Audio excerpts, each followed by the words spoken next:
I married the man I deeply love, and finally we became the couple I had always dreamed of. To top it all off, we were even holding a wedding ceremony blessed by so many people. Being able to marry the one I love, I was sure my parents in heaven would be happy. That's what I thought, but I had no idea about the tragedy that awaited me. I will never forgive those who ruined everything. I am going to get back at them. My name is Mary. I was proposed to by Thomas, my boyfriend who is 2 years older than me, and we got married when I was 27. I lost my father when I was very young, and my mother passed away due to illness 2 years ago. Thomas supported me both physically and emotionally when I was at my lowest. We got married on the anniversary of our 2.5 years of dating and started a blissful newlywed life. Due to my husband's busy work schedule, we decided to have the wedding ceremony when things calmed down. On my husband's days off, we went to the wedding venue and started preparing for our wedding. We had the date of our ceremony fixed, and it was time to decide on our guests. I have an aunt and uncle who love me like their real daughter in place of my deceased parents. After my father's death, they brought me lots of cooked meals as my mother was busy working all the time. They also kept me company when my mother was at work so I wouldn't feel lonely. Moreover, when my mother fell sick, they shared all her chores so that I wouldn't have to carry the burden by myself. Even when my mother's condition didn't improve and I was down, my aunt would gently encourage me, "It's okay, your mother is definitely going to get better. So Mary, you also believe and wait for her, okay?" No matter how tough or painful things got, I was able to overcome them because I had my aunt and uncle by my side.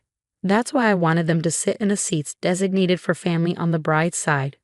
To convey this, I visited my aunt and uncle's house after a long time. "Mary, congratulations on your marriage," my aunt greeted me with tears in her eyes. "Thank you, Auntie. So I was thinking I want you guys to sit in the seats designated for families at my wedding. Is that okay?" "Of course." Then my aunt brought out a big box. "Mary, why don't you open it?" Prompted by my aunt, I opened the box in front of me. Inside was a pure white wedding dress. The dress, made of beautiful silk fabric, had a perfect balance of elegance and cuteness. The décolletage was decorated with vibrant lace, and the silhouette was cleverly designed to form a beautiful A-line with cute flower embroideries on the hem. The size was smaller than usual, clearly made just for me. I loved the wedding dress at first sight. "Huh? Why this?"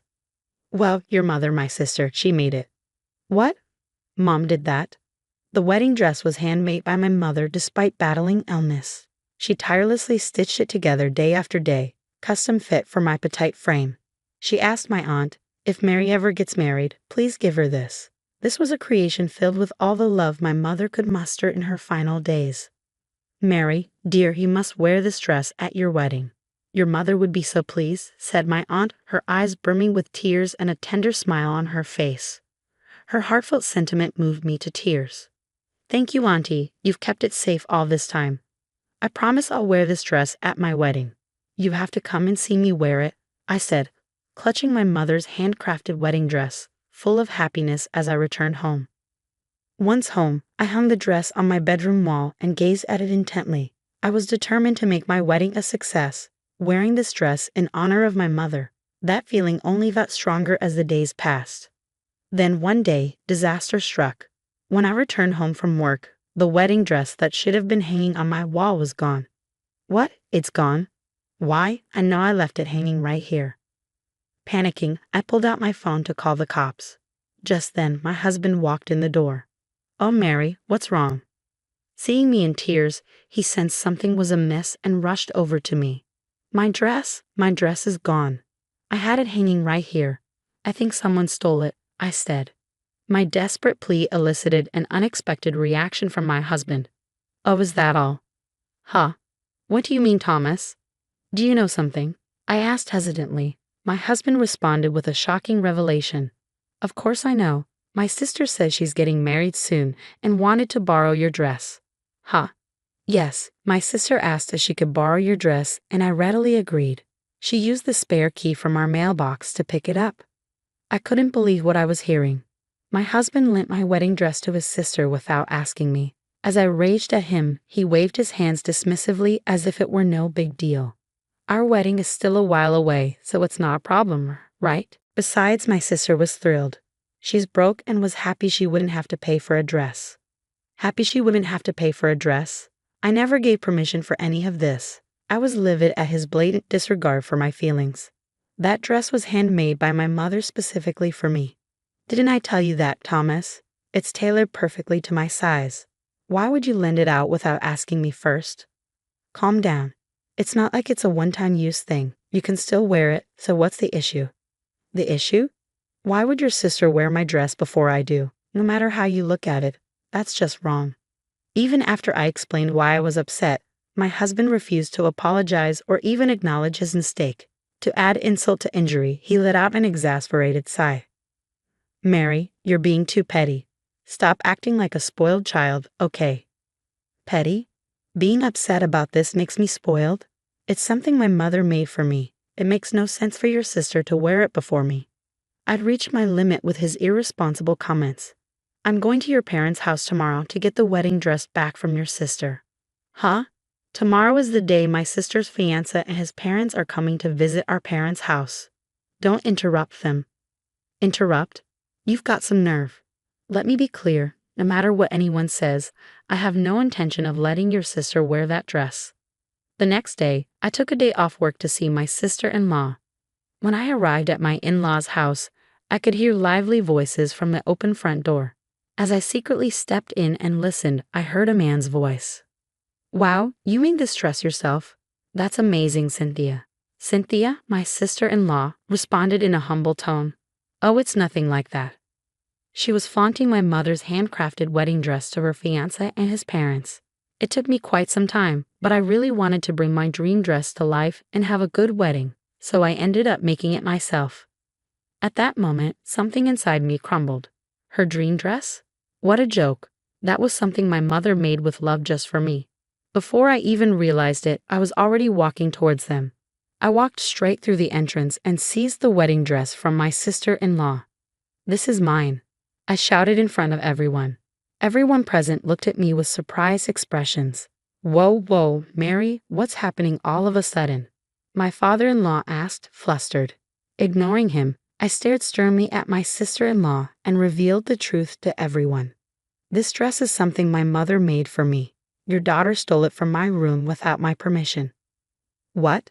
Everyone present was taken aback, their eyes wide with shock, except for my sister-in-law, who turned pale. Hey, Cynthia, don't tell me that's true, her fiancé questioned. No, it's not like that. This is really something I made by myself. Cynthia desperately tried to resist. Realizing the talk was going nowhere, I decided to question her. Why don't you try it on then? Since my mother made it to fit my size, I don't think it will fit you. My sister-in-law was taller and more toned than I was. There was no way she could pull off this dress, which was made to fit my petite frame. Hey, what are you doing? Finally, my husband appeared. My sister-in-law must have called him. His face was beet red with anger. Mary, what the heck are you doing? Are you trying to ruin my sister's wedding? What are you talking about? If anything, I'm the one who's about to have their wedding ruined, I retorted. We canceled our wedding, so give that dress to my sister. Huh? Cancel? That's right, we canceled it. My sister said she was strapped for cash. So we gave her the $50,000 we saved for our wedding as a gift. Since we aren't holding the wedding anymore, we don't need that dress, right? You let someone borrow my dress without asking, then canceled our wedding and gave away the $50,000 we saved up. Are you out of your mind? To him, our marriage was just something of little importance. I could feel myself falling out of love with my husband. As I fell silent, my husband, misunderstanding that he'd won the argument, opened his mouth again. Now you give that dress back to my sister right away. You have no objections about the cancellation, do you? Fine. Let's get a divorce then. Huh? Did you hear me? I said divorce. I don't want to be with someone like you who can trample on people's feelings without a second thought. Hey, wait a minute. Why do we have to get a divorce? That's ridiculous, isn't it? My husband started panicking. Any sane person would have seen this coming. He's just insane. Well, that settles it, I said as I tried to leave the place holding the dress. Hold on a minute. My sister-in-law grabbed the end of the dress with all her might. The dress tore in the process, becoming a pitiful sight. Looking at it, my sister-in-law and husband burst out laughing as if they couldn't contain themselves. Served you right. This is what happens when you mess with my sister. Yeah, really? If you just quietly lent me the dress, none of this would have happened. You brought this upon yourself, Mary. Tears welled up in my eyes, mixed with anger. My wedding being canceled was fine, but I wanted to keep this dress safe with me for my entire life, and now because of these worthless people, just then, my sister-in-law's fiancé stood up and slowly muttered, "Guess we're done too, huh?" Everyone was taken aback. Wait, you're joking, right? You're calling off our engagement? Why? In response to my sister-in-law's plea, her fiancé glared at her with a fierce look. Why? It's obvious, isn't it? There's no way I could marry someone who can do nasty things like this with no hesitation. No way. Even his parents seemed to feel the same way, showing quiet anger towards my sister-in-law's actions. Well, no more talk of marriage then. Her fiancé and his parents were about to leave. Just then, my sister-in-law burst in, frantically yelling, "Wait a minute. It's absurd to call off the engagement over something like this, right? Mom and Dad, you guys think so too, don't you?" Despite her pleas to her parents, it was too late. "Wait, Dad, Mom, why are you glaring at me?" Her father then shouted at her with full force, "Get out, you disgrace." Even my usually strong-willed sister-in-law started sobbing due to this overwhelming force. "You guys are so cruel. This is too much. Stop crying. I don't remember raising a jackass like you. I'm not claiming someone who can be this dismissive of others' feelings as our daughter." But, upon seeing his sister crumbling in tears, my husband stepped in to intervene. "Dad, Mom, calm down. You don't have to blame my sister this much." "You too, Thomas? What? You're no better. How dare you disregard Mary's feelings? Leave this house with Cynthia, you foolish son." Probably never anticipating that he too would be disowned, my husband stood there, mouth agape. Then my mother-in-law came over to me, bowing her head in apology. "I'm so sorry, Mary. We were told that the dress was handmade by our daughter, and we just believed it. No, it's okay, but I can't continue living with Thomas anymore." "That's okay. It's our daughter's fault. You go ahead and live your life without worrying about it." Her words really hit home. My in-laws had always been very kind to me, so I felt a pang of guilt that things had come down to this, but I couldn't stay with Thomas anymore. "Mary, I'm sorry. I really am. We'll have a proper wedding. Just don't file for divorce yet." My husband quickly changed his tune the moment he was disowned by his parents. There was absolutely no chance of me getting back together with such a spineless man. "I will live my own life. I can live a happy life without you." Hearing this, my husband collapsed to his knees. After expressing my gratitude to my in-laws, I left their house. I packed my bags and headed to my aunt's house, where she was greatly surprised. However, in the end, she respected my feelings and welcomed me. As for that torn dress, my aunt mended the torn parts and my mother's dress regained its shine. Afterward, I asked for alimony from my ex-husband and we divorced. He had been secretly handing the wedding funds to my sister-in-law, so I was able to get a little more alimony. It seems that my husband and sister-in-law have been disowned by their parents and are now living together in a house we once shared. My sister-in-law, who had intended to become a housewife after marriage, had already quit her job and was now unemployed. Now my husband was single-handedly covering both of their living expenses. Next time, if I ever get another opportunity to marry someone, I want to make sure to thoroughly assess my partner.